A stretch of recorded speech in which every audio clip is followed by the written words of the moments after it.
Right, okay. பிள்ளைகள் பாருங்க, FWC பேப்பரோட 3வது கொஸ்டின் தொடர்ந்து செய்வோம். நாங்கள் 3வது கொஸ்டினை பாருங்க. 3வது கொஸ்டின் எம்சிக்கு 3வது கொஸ்டினை பாருங்க. அளவீடு ஒன்றின் நிச்சயமற்ற தன்மை தொடர்பான பின்வரும் கூற்றுக்களை கருதுக அப்படின்னு சொல்ற. பின்வரும் கூற்றுக்களை கருதுக. ரைட், ஏ கூற்று சொல்றார் பாருங்க.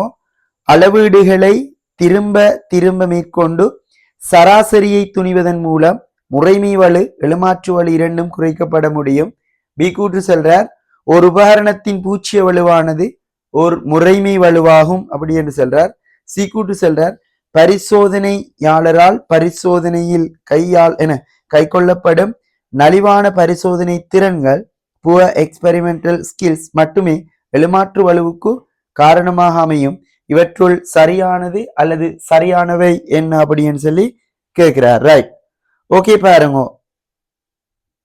ரைட், இது ஒரு என்ன மெஷர்மெண்டோட சம்பந்தமான ஒரு கொஸ்டின். ரைட், முதலாவது சிலர் பாருங்க, அளவீடுகளை ஏ கூற்ற பாருங்க. அளவீடுகளை திரும்ப திரும்ப மேற்கொண்டு சராசரியை துணிவதன் மூலம் முறைமை வலு எழுமாற்று வலு இரண்டும் குறைக்கப்பட முடியும் என்று சொல்றார். நாங்க எழுமாற்று வலுவை குறைக்கலாம் இல்லையா? எழுமாற்று வலுவை குறைக்கலாம். எப்படி?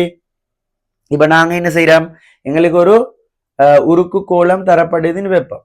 இப்ப உருக்கு கோலம் தரப்படுது, அதை நாங்க நுண்மானி திருகு கணிச்சியை பயன்படுத்தி விட்டம் துணிய போறோம்டா, நாங்க ஒரு இடத்துல மாத்திரம் விட்டத்தை அளப்பம் அப்படி என்றால் என்ன அது வலுவுடையதாக இருக்கும். நாங்க என்ன செய்வோம், ஒன்று கொண்டு செங்குத்தான பல வாசிப்புகள் எடுக்கைக்குள்ள ஒன்று கொண்டு செங்குத்தா என்ன செய்யறோம், வாசிப்புகள் எடுக்கைக்குள்ள ஒரு 3, 4, 5 இடத்தை வேறு வேறு இடங்கள்ல நாங்க விட்டத்தை துணியக்குள்ள என்ன நடக்கும், பல வாசிப்பு வரும். எவரேஜ கண்டம் அப்படின்னா அது ஒரு எழுமாற்று வலு குறைந்ததாக இருக்கும் இல்லையா?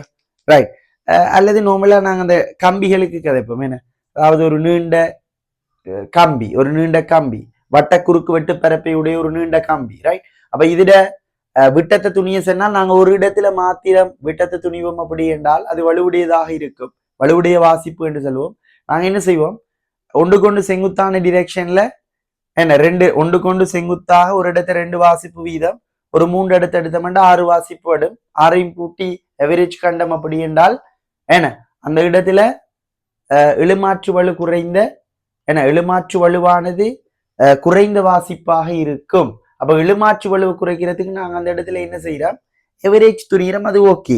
ரைட், இப்ப இதுல சொல்ற முறைமை வலு சிஸ்டம் எரர்னு சொல்ற. முறைமை வலு இப்ப நார்மலா நாங்க கழிச்சிருக்கோம், பிந்தி ஓடுகின்ற கடிகாரம், பிழையாக பூச்சிய குறியிடப்பட்ட ஒரு மீட்டர்கோல், என்ன பிழையாக அளவுகோடிடப்பட்ட என்ன ஒரு வெப்பமானி, நார்மலா இப்படி அப்ப அந்த சிஸ்டம் பிழை கருவிட பிழை காரணமாக ஏற்படுகிற வலு முறைமை வலு. ஏன்னா இப்ப முறைமை வலுவை நிவர்த்திக்கிறதுக்கு என்ன செய்யணும், ஒன்று நாங்க சரியா அளவு கூடணும், இல்லாது அந்த கருவியை என்ன செய்யணும், மாத்தணும். திரும்ப திரும்ப வாசிப்பு எடுக்கிறதால முறைமை வலுவை என்ன செய்ய முடியாது, நிவர்த்திக்க முடியாது. ஆகவே ஏ கூற்று பிழைக்குது. ஏன் பிழைக்குது ஏ கூற்று? சராசரியை துணிவதன் மூலம் முறைமை வலுக்கமா எழுமாற்று வலு இரண்டும் குறைக்கப்பட முடியும் என்று சொன்னதால பிழை. எழுமாற்று வலுவை குறைக்க முடியும் என்று சொல்லி இருந்தா அந்த கூற்று சரி. ஆகவே ஏ கூற்று என்ன செய்யுது, கொஸ்டின் நம்பர் 3ல பாருங்க. கொஸ்டின் நம்பர் 3ல ஏ கூற்று பிழைக்குது, ஏ கூற்று பிழை. பி கூற்ற பாருங்க. பி கூற்று, ஒரு உபகரணத்தின் பூச்சிய வலுவானது ஒரு முறைமை வலுவாகும். ரைட், இப்ப நாங்க அந்த தியரி படிக்கக்குள்ள இது ஒருக்கா கதைப்போம், ஒரு நோடுன்னு எழுதிருப்போம் இல்லையா? அதாவது என்ன, பொதுவா ஒரு கருவியின் பூச்சிய வலுவை நாங்க என்னன்னு சொல்லுவோம், அது ஒரு முறைமை வலு அப்படின்னு சொல்லித்தான் கதைப்போம் இல்லையா? சோ ஆகவே பி கூற்று சரி. சி கூற்ற பாருங்க, பரிசோதனையாளரால் பரிசோதனையில் கையாளப்படும் நலிவான பரிசோதனை திறன்கள் மாத்திரம் மட்டுமே எழுமாற்று வலுவுக்கு காரணமாக அமையும். அந்த மட்டுமே என்ற வேர்ட் வந்ததால இது என்ன செய்து பிழைக்குது. ஏன், அது மட்டும் காரணம் அல்ல, சூழல் காரணிகளும் என்ன செல்வாக்கு செலுத்தும். இப்ப பாருங்க, ஒரு கோல், ஒரு உலோக கோல் சதுர விட்டத்தை அளக்க வழி கிடைக்குள்ள என வெப்பநிலை கூடுமாக இருந்தால், சூழல் வெப்பநிலை கூடுமாக இருந்தால் இட பரப்புல ஏற்படுகிற விரிவு காரணமாக நடக்கும், நாங்க அளக்கிற விட்டம் மாறுபடும் இல்லையா? அப்ப சூழல் காரணிகளும் அந்த எழுமாற்று வலுவை தீர்மானிக்கும். இதை விட நாங்க நோமலா பாருங்க, மிகச்சிறிய திணிவுகள் அளக்கைக்குள்ள இல்லையா, அதாவது காற்றடிக்கிற சந்தர்ப்பத்திலே என்ன நடக்கும், மிகச்சிறிய திணிவுகளை எலக்ட்ரானிக் தராசில அளக்கைக்குள்ள என்ன நடக்கும், காற்றடிக்கிற சந்தர்ப்பத்துல மாறலாம் இல்லையா, மாறலாம். சோ அப்ப எங்களுக்கு தெரியும் நார்மலா அந்த ஜுவல்லரியில கூட பாருங்க அந்த கண்ணாடி பாக்ஸுக்குள்ளதான் அவங்க என்ன செஞ்சிருப்பாங்க. ஸோ அந்த எலக்ட்ரானிக் பேலன்ஸை வச்சுக்கொண்டு இப்ப எலக்ட்ரானிக் பேலன்ஸ் பயன்படுத்துவாங்க வச்சுக்கொண்டு என்ன சிறிய அந்த ஆபரணங்கள்ற திரிவாழப்பாங்க ரைட். ஓகே, அப்ப எங்களுக்கு தெரியும் அந்த வழியால் ஏற்படுகிற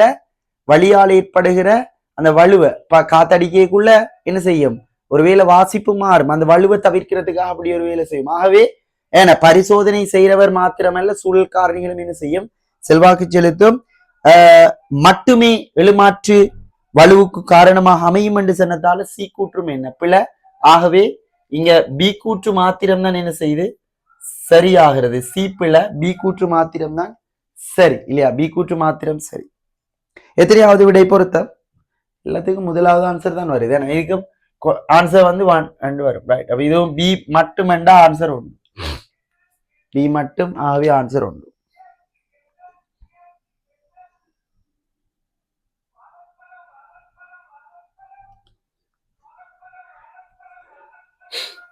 ரைட்.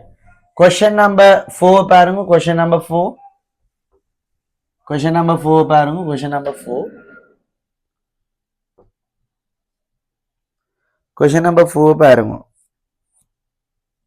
அருகில் காட்டப்பட்ட உருவானது கோளமானியை பயன்படுத்தி இரு அளவீடுகள் மேற்கொள்ளப்படும் சந்தர்ப்பங்களை காட்டுகிறது. இவ்வளவீடுகளின் வித்தியாசமாக அமைவது, அதாவது நோமலா சொல்லணும் 2 அளவீடுகள் மேற்கொள்ளப்படுது. உண்மையா வாசிப்புகளோட வித்தியாசம் தான் கேட்கிறாரு, வாசிப்புகளோட வித்தியாசம். இப்ப பாருங்க, முதலாவது அந்த கோளமானிட படம் क्वेश्चन नंबर 4 ரைட். முதலாவது அந்த கோளமானிட படத்தை பாருங்க. கோளமானிட இது 0 வேண்டா, இது 0 வேண்டா. முதலாவது படத்துல பாருங்க, இது 0 வேண்டா 0, ஏன்னா அந்த 1/2 மில்லிமீட்டர் பிரிவும் காட்டப்பட்டிருக்குது ரைட். சோ இந்த இடத்துல தான் என்ன செய்யுது, வட்டப்பிரிப்பு போய் நிக்குது பாருங்க. வட்டப்பிரிப்பு பாருங்க, எங்களுக்கு இங்க காட்டப்பட்டிருக்கு. இது முதலாவது 2 3 4 5 என்று காட்டப்பட்டிருக்கு. அப்ப இடையில 1/2 மில்லிமீட்டர் பிரிவுகள் காட்டப்பட்டிருக்குது ரைட். சோ அப்ப இதுல பாருங்க எத்தனையாவது பிரிவு பொருந்தது, 35 36 37வது பிரிவு பொருந்தது இல்லையா. எத்தனையாவது பிரிவு பொருந்தது சரியா பாருங்க, 37வது பிரிவு பொருந்தது, பக்கத்துல காட்டிருக்க ரைட். 2வது படத்தை பாருங்க. 2வது படம் இந்த இடத்துல 0 இருக்குது, இந்த இடத்துல 0 இருக்குது, 0க்கு கீழே இல்லையா, 0க்கு கீழே, 0க்கு கீழே நார்மலா. சோ இப்படி இருக்குது. எத்தனையாவது பிரிவு பொருந்தது,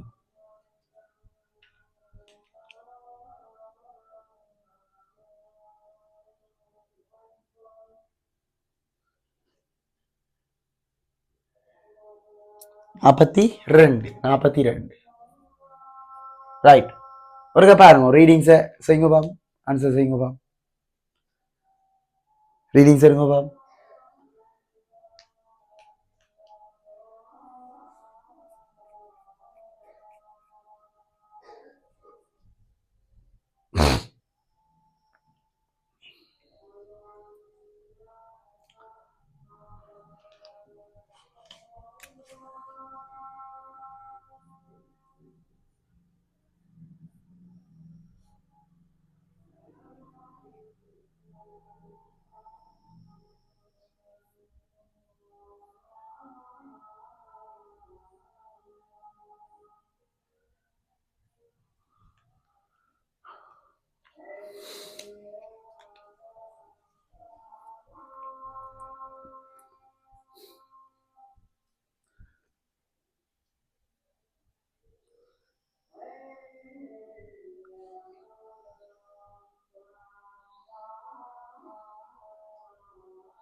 ரைட் ஓகே பாங்கு கேட்டதால ரைட் ஓகே இப்போ இதில் பாருங்க நாங்கள் என்ன செய்வோம் கோலமானி ரைட் இப்போ கோலமானியில் இந்த வாசிப்பு எடுக்கணும் வாசிப்புகளுக்கு இடையிலான வித்தியாசம் தான் கேட்கிறாரு என்ன முதலாவது இந்த ரீடிங்ஸை காணும் இந்த ரீடிங்ஸ் எப்படி காணும்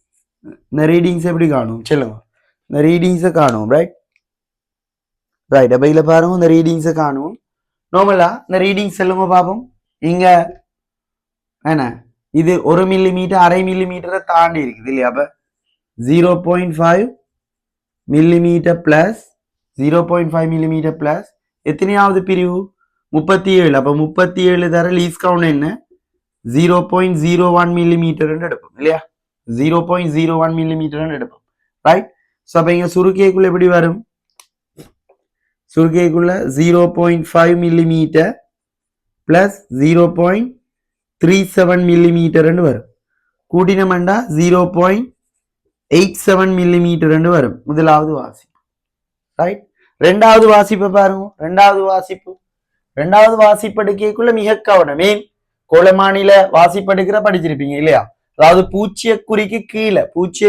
கீழே என்ன வட்ட அளவிடையானது அதாவது அந்த வட்ட அளவிடையானது 0க்கு கீழே போய் நின்றால் என்ன 0க்கு கீழே போய் நின்றால் நாங்க இந்த இடத்துல எப்படி போடுவோம் வாசிப்படுக்கைக்குள்ள R2 எடுப்போம் இது R2 எடுப்போம் கீழே இருந்தா ஒரு மறை போட்டுக்கொள்வோம் பாருங்க இது 0வை தாண்டி நிக்குது 0 போடணும் ரைட் எத்தனையாவது பிரிவு பொருந்தது 42 அப்ப 42 தர எழுவெண்ணிக்கைன்னு போடுறது இல்ல கீழுக்கு இருந்தா என்ன செய்வோம் மொத்த பிரிவு மைனஸ் பொருந்துற பிரிவு இல்லையா மொத்த பிரிவு அதுல காட்டப்பட்டிருக்கீங்க பாருங்க 50 பிரிப்புகள் இருக்குது அப்ப 50 மைனஸ் 42 இன்டூ 0.01 மில்லிமீட்டர் லீஸ் கவுண்டால பெருக்கும் பெருக்கைக்குள்ள என்ன வரும் மைனஸ் 0.08 மில்லிமீட்டர் அப்படின்னு வரும் ரைட் இப்ப எங்கள்கிட்ட கேட்டது வாசிப்புகளுக்கு இடையிலான வித்தியாசம் அப்ப நாங்க வித்தியாசம் பண்றதுக்குள்ள கலிக்கைக்குள்ள என்ன செய்யும் கூட்டுப்படும் இல்லையா அப்ப அந்த வாசிப்புகளுக்கு இடையிலான வித்தியாசம் என்று சொல்லிக்குள்ள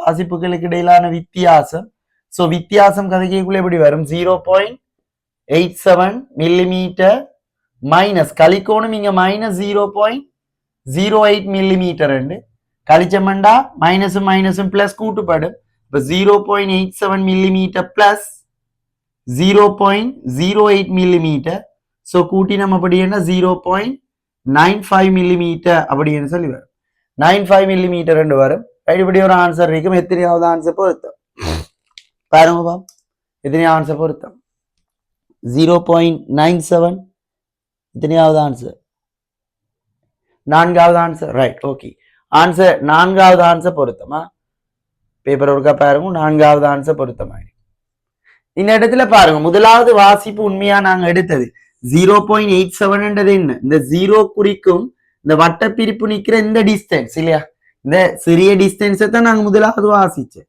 பிறகு 0.8 வாசிச்சது என்ன இந்த டிஸ்டன்ஸ் இல்லையா ஆகவே இந்த வட்ட அளவிடை பாருங்க நார்மலா ரெண்டாவது இங்கதான் நிக்குது அப்ப இந்த கெப்பை தானே நாங்க பார்க்கணும் அப்படின்னா ரெண்டையும் என்ன செய்யணும் உண்மையா ரெண்டு வாசிப்பையும் கூட்டணும் ஏன்னா ரெண்டையும் உண்மையா கூட்டணும் இதை நாங்க குறி கன்சிடர் பண்ணாட்டி இதையும் கூட்டி விடுவோம் சரி ரைட் கூட்டி விடுவோம் அப்ப இது ஒரு சின்ன கொஸ்டின் ரைட் நாங்க நார்மலா கொஸ்டின் படிக்கக்குள்ள நார்மலா இது 0க்கு கீழே இருந்தா நாங்க ஒரு மறையொன்று போட்டுக்கொள்வோம் சோ அப்ப நாங்க வித்தியாசம் கலிக்கைக்குள்ள என்ன நடக்கும் அது கூட்டுப்பட்டு வரும் ரைட் சோ அப்ப பொருத்தம் நான்காவது ஆன்சர் பொருத்தம் ரைட் நெக்ஸ்ட் கொஸ்டின் பாருங்க அடுத்த கொஸ்டினை பாருங்க